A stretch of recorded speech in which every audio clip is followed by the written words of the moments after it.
welcome back to another episode of Outcasts to Icons. Now I'm going to try something different again today, like I did before. I've got a bit more time, so I thought I'd give this another crack. So let's see what's been going on in Rome over the past month or so. Back to Zivkovic on the edge of the box. Ball in. Caterini with the header, and it is 1-0 to Roma after only 52 seconds. Roma have the lead, and that will send us top of the league. There we have it, an uninspiring 1-0 for Roma. Falcao now with the corner. Di Placido brings it down, but he's got nowhere to turn. Can he go past his man? Long range strike on the rebound. Erving Drubel puts it in the net. Frosinone 0, Roma 1. First real chance of the game for us. Taken. Falcao picking up in the midfield now. Roma starting to assert a bit more dominance in this game now. Capra into Elvis. Can he slip a ball through the middle? He can. De Curzio's in, and it is 2-0. Frosinone 0, Roma 2. Luca De Curzio in for Zivkovic today due to him being rested. Lovely stuff. Halserta steps up and dispatches it. Frosinone 0, Roma 3. You can see why they're struggling in this league. There we have it. Frosinone 0, Roma 3. 7 wins on the bounce and a clean sheet. Back to Capra. Will he strike it? Cuts inside, strikes it, and it's 1-0 to Roma after just 2 minutes. And Roma are starting to extend that gap at the top nicely. 1-0 down to Peluso. Out to Falcao. Can he slip it through? He can. Di Placido with the strike. It's 2-0. Is it 2-0 though? It is. Roma 2, Sampdoria 0 after just 4 minutes. Puts it back across the goal? No. To Antonio now to bring it forward. The pressure continues to mount to Peluso now. He's got a man out wide, goes to Garcia. He's got men beyond him. Can he whip it across the box again? Does. Zivkovic back post 3-0. Roma 3, Sampdoria 0. Andrea Zivkovic. Lovely stuff. There we have it. Another 3-0 and another clean sheet. Wonderful. Lariola again strike. Oh, and Losas all the way through. It is Porto 1, Roma 0. Julio Cesar Losa. Aguilar steps up to take it, and Porto have a 2-goal lead here against Roma. And we've actually probably been the better side so far. Very unlucky. Stepping inside, good strike, and it's in the back of the net, and Porto have scored with their first 3 shots of the game on target. Porto 3, Roma 0. Cutting inside again, Mendes to Ortiz. Ferreira now with the strike, and it's 4-0 from 4 shots on target. I'm in shock. Porto 4, Roma 0. Zivkovic with the ball in. Di Placido wins ahead of Marim on the line, and it is 4-1. Roma finally have a goal. Jefferson Marim, Porto 4, Roma 1. Di Placido, Elvis is through on goal here. He has to score, he doesn't. Into Capra, and it's 2. Porto 4, Roma 2. Simone Capra, game on. Elvis round the corner for Erving Drupal, and it's in the back of the net. It's 4-3. Porto 4, Roma 3. We're back in it. Pedro Luis, Roma just Porto keeping the ball away from us. Almiron's long range strike, and it's in the back of the net again with the long ranger. Oh my life. They've scored 6 times from 7 shots on target. It's incredible. Antonio, there you go. Porto 6, Roma 3. Grich stepping up to take it, and he scores. Albino Lefe 0, Roma 1. Somewhat against the run of play a little bit. There we have it. Albino Lefe 0, Roma 1. Uninspiring but brilliant. Further up the pitch now, Caterini's got space. Can he find a pass? He can. He finds Di Placido. It is in the back of the net. Roma 1, Lazio 0, Marcelo Di Placido with the goal. Finally, Piatoni's ball in. Headed in the back of the net though by Lanzi. Roma 1, Lazio 1. Christian Lanzi with the strike, or with the great header from the corner. Roma 1, Lazio 1. Full-time score in the derby. Skolazinski's ball in. Abba with the header, and it is 1-0 to Poznan. What a moment that is for them. Poznan, Lech 1, Roma 0. There we have it. Finishes 1-0 to Lech. The luck has just not been with us tonight. Terrible defending initially from Roma. We need to clear this. Ferrati slips it across for Todorovsky, and it's in the back of the net, all from that one mistake. Torino 1, Roma 0. Oh boy, this save. Gyoko Todorovsky scores the goal. Caterini over on this left-hand side. We need an equaliser. Kaleshnikov. Falcao to Capra. Into Di Placido. Will he shoot? He does. Caterini on the rebound, and that is 1-1. Torino 1, Roma 1. Riccardo Caterini. Falcao now goes short to Capra. Can we turn it around in the dying seconds? Di Placido. Arapi on the line. On the line. Capra, it's in the back of the net again. Torino 1, Roma 2, Simone Capra. Unbelievable stuff. Verratti's now with the ball in. Oh, good God. Wimmer puts it in the back of the net, and Torino are level. Sodge's ball downfield, and it finishes Torino 2, Roma 2. Right, so there we have it. I hope that was adequate. It's something I'm going to be doing a lot more in the future, I hope, provided you guys like it. I haven't seen your response to the previous one yet, because I'm recording this on Thursday to go out on Monday, because I've got some other stuff planned over the next couple of days. Now, let's get into a few things, basically. Firstly, if we could get 150 likes on this episode, that would be fantastic. And we're going to do ourselves a question of the day. I decided to put this stuff after that, the highlights, for a little while, just when I'm going to do that. I'm not sure how I'll do it when I actually start doing that as a proper thing, but we'll have to see. So, let's see. Question of the day. Once again, I've forgotten. Who's your favourite Welsh player? For me, it's got to be between sort of Aaron Ramsey or Gareth Bale, really. I mean, Gareth Gale. Gareth Bale is an absurdly good player, but Aaron Ramsey does... those two are kind of like the fulcrum of that Welsh side in a sense, but they've still got some other fantastic players. Who's your favourite Welsh player, guys? Let me know in the comments. That would be fantastic. If you do have any ideas for a question of the day, drop those in the comments too with the hashtag QOTD. Right. So basically, I'm going to take you back.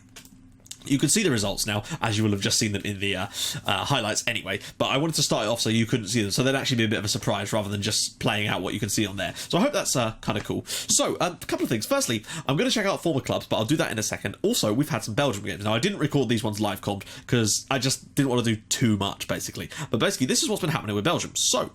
and it's useful too. So we've actually played a couple of games with Belgium over the last few episodes. So we drew with England 2-2, and that was massive because England, of course, knocked us out of the Euros in that horrible game that we saw at the back end of last season. And we were 2-0 down against England, but managed to come back with goals from Verbrugge and Robert Gauthier. Then we beat Italy 5-0, which was just absurd. Then we managed to beat England 3-1 at home, which was crazy. That was played over the last month. And then got ourselves a win in Italy as well, which means we are through to the semi-finals of the Nations League again. And we've been drawn against Russia. And the other two teams are France and Spain. So we'll have a double live com special, if we get through against Russia, at the end of this season where we do those. And hopefully we can have a good crack at it this time. Right, so that is that done. Now, I'm just going to quickly show you the squad as well. Sorry, it's a bit weird doing things like this because obviously it's a slightly different format, so I'm a little bit shaky on it, so I do apologise for that. As for... that's Belgium. I was going to say, 4 goals? No. Squad, here we go. Top goal scorer for us so far is Di Placido with 11 in 19. Marcelo, he's not been that good. Like, he's had a few good games, but he's not been the sort of full-flowing self that we kind of expected from him, and I'm worried about that, frankly. Zivkovic has got 8, as you can see, though, has got an injury, which is not good.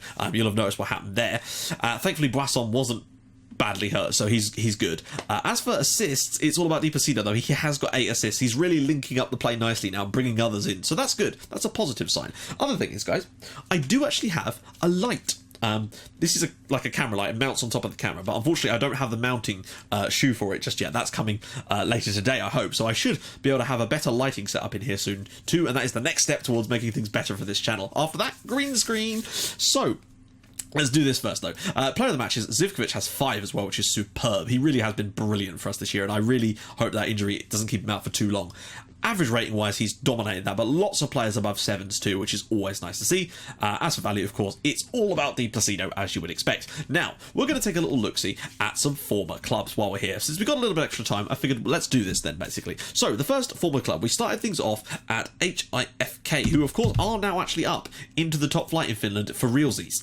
And that's fantastic. I believe they had their derby against HJK very recently. I remember watching a Copper 90 thing about it.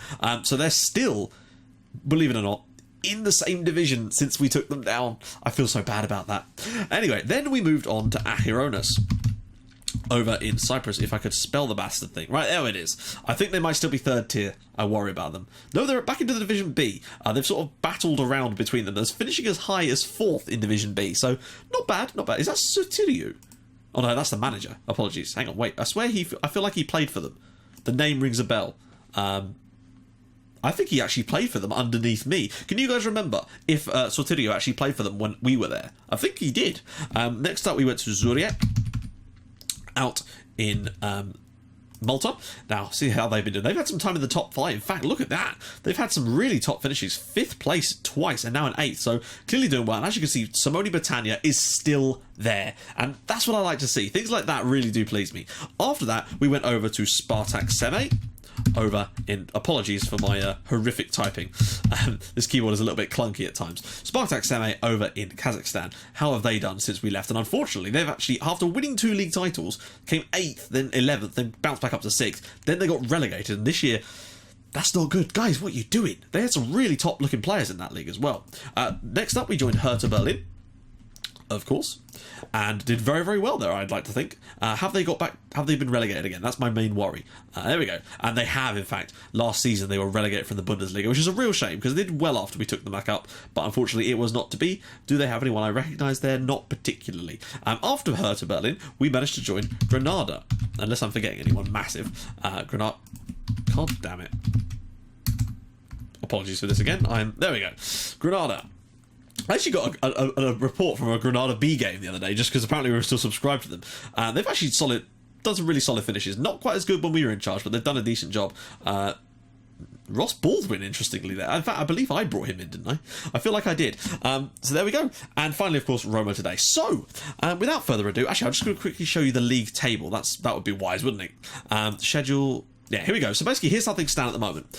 We are 6 points clear at the top. Thank God we managed to get that game against Torino back, although we were still unlucky in the end. But looking good. Only 10 goals conceded. I'm liking our chances at winning the league this year. We're looking really, really solid, and I'm pleased. Little wobbles here and there, though, against the Lazio game was the real kicker for me. We really should have done better. And that Porto game was absurd. And that really has left us in a difficult position in the Champions League, basically, guys.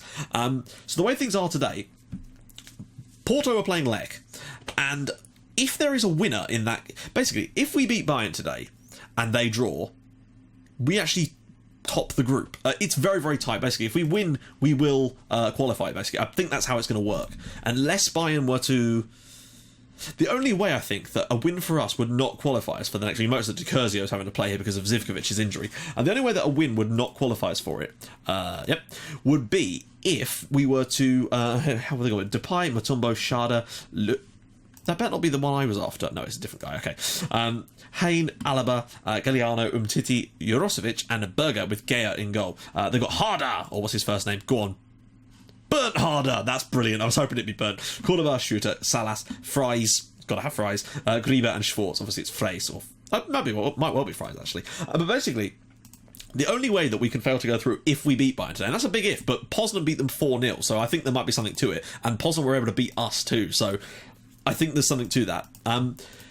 If we beat Bayern, the only way that we can not go through is if either Porto or Poznan win and Bayern manage to score 3 goals in this game. I think that's how it works. Ball in on Garcia's. Oof!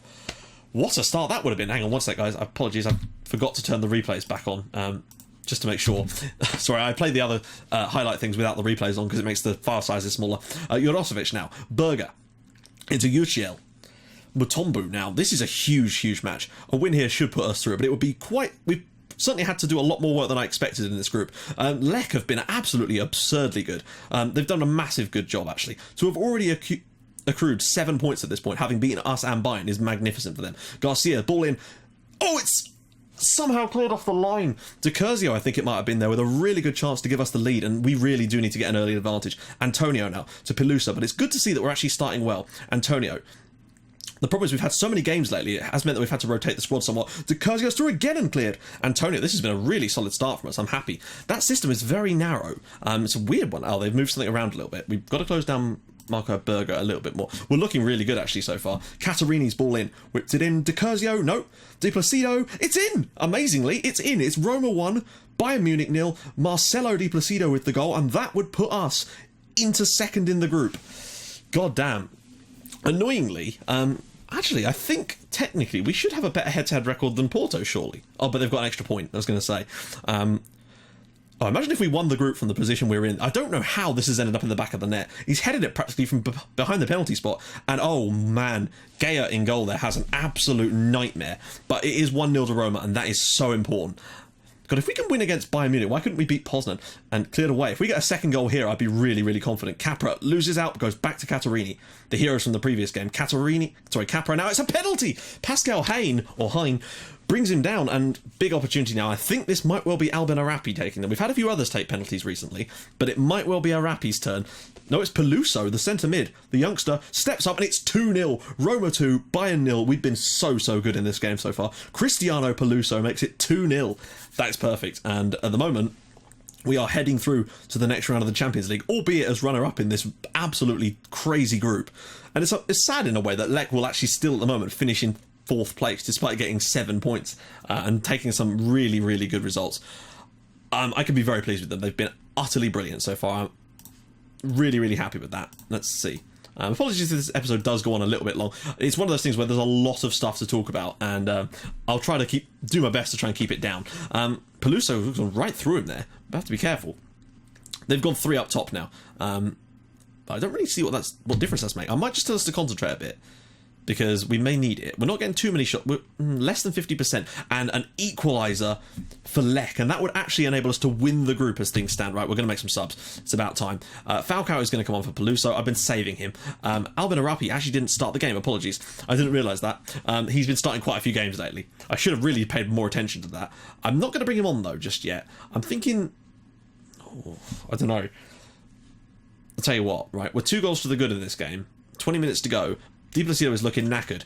Shall we? I think we shall. Slavy Danchev is going to come on and play 20 minutes. He's complaining about no football, so I'm going to give him a crack here for 20 minutes against Bayern Munich. See if he does something for us. I think we should be able to marshal this now with the sort of situation as it is, but you just never know. Lamantia now into Falcao. Bringing him on is actually a real step up from Peluso, so it's good to have Lamantia now out on this left. Of course, we've got both of our sort of new boys at centre-backs today. Capra cutting through. Will he shoot? Oh, it's in the bottom of the court. Well, there you go. Roma 3, Bayern Munich 0, Simone Capra. Dunzos. That's perfect. All we need now is another Lech equaliser over in Portugal, and then we're group winners, basically. We've been superb today. We've had to do it the hard way, but Capra just walks through them, and I've got to say, Gea's had an absolute nightmare in goal for Bayern today. I think perhaps he could have done better, but that is not his fault. That is his defence. They just allowed Capra to waltz right through them. But I'm guessing it's because they just don't have the number of players back. You know, with 3 up top and the system they're playing, they're going to get caught out on the break, surely. And now we've got the 3rd goal. With 10 minutes to go, we should be nice and safe. Now, Salas, though, I know an immediate equaliser could cause problems, and well saved. Depay's shot there. Back to Shooter. Let him shoot. Fries. Oh, it's in. Okay. I thought the chance had gone, but it is in the back of the net, and it's Fries. I know that's Uwe, but still. Christ. 10 minutes to go. Is this... I think 3-1 should be enough. It's a good strike. I don't know what the keeper's trying to pick up there. Perhaps his earrings? I'm not sure. Oh, Christ, not another one. Fries. Don't foul him. Don't foul him. Back to Shooter. Well saved. Oh, not a rebound goal. Oh, 2 brilliant saves from Boisson. And somehow... I've got to be so careful here. They've come out of nowhere in this game. I don't know what to do, though. Do we go contain or defensive, or... I don't know. Katarini now. Okay, one more chance for us, perhaps. Kaleshnikov, back post, Marion, what a save from Gea. That should have put this game to bed. I really don't think this is a 3-2 game. Bayern have come out of nowhere in the final few minutes of this one, and that should be... Oh, no. We're into the... In theory, this game should be done. Well cleared, and that should do it. Antonio flicks it over his head, and that should be game. There we go. Roma 3, Bayern 2. We are going through to the next round of the Champions League. Just had to go about it a very backwards way, and the end of that game was quite exciting as well. My goodness, guys. So there we go. Wow. In the next episode, it won't be quite so many games, I hope. But I just felt like a big old bumper one. I'm sorry I didn't do the Lazio game as well, but when I was doing the different style, I thought it'd be better to do it that way. So in the next episode... Ooh, that's gone all weird. We're going to do... What we're going to do... Should we do Palermo? That's a reasonable amount, isn't it? It's the 14th of January, in fact, so it's a reasonable distance away. So we'll do the Palermo game. If you guys like what you've seen, please do drop a like on the video. That would be simply marvellous. And if you'd like to even more than that, please do subscribe to the channel for more Outcast icons and From the Shallows in your inbox every other day at 7 o'clock. And I will see you guys in the next episode for a game against Palermo. We've got some big games coming up in the meantime, though. Can we keep it up in the title race? Tune in next time to find out. I'll see you guys soon. Thanks for watching. Bye-bye.